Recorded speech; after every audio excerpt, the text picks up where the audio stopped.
Ang dami mga gansa. Oh. Paano nga ba makilala? How to identify the male and female sa mga gansa? Same lang family po yan ng mga ano, ng mga gansa, ng mga duck. Itik, pabo, manok.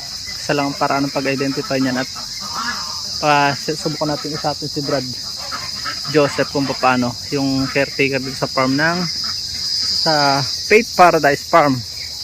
Let's go. Ako bibili po kasi dito ng gansa, kaya papakita ko sa inyo kung paano. Dahil hindi ako maalam, makikibideo muna tayo. Dalawa lang po yung bibilhin ko. Ayun, kita nyo, nahabol na ni Brad.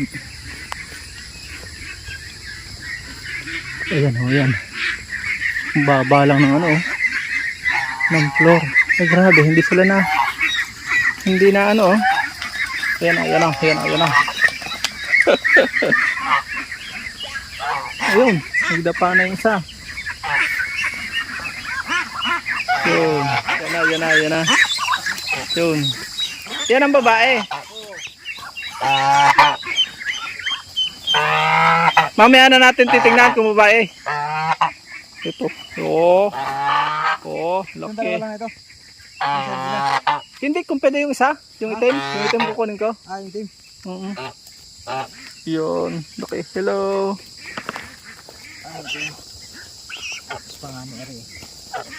Kilala na dyan ang lalaki. Sige daw, pakita daw kung paano makilala. Lalaki lang naman nakakaiba eh. Yan, papakita ni Brad Joseph sa atin kung paano makilala ang babae. May nakalawit pag lalaki. Ito pala yung babae. Yan ang babae. So itong isa, Yung lalaki. kakapitan ko muna ito para makita natin kung paano ang tsura ng walang nakalawit, ano, walang butong tunog, ano pa eh, baby. Yan, ano, kita natin mabuti. So yan, papalpakan.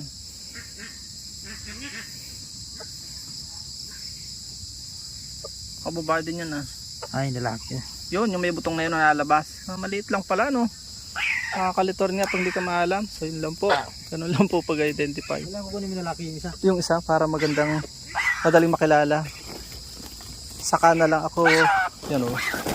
Sit ka na.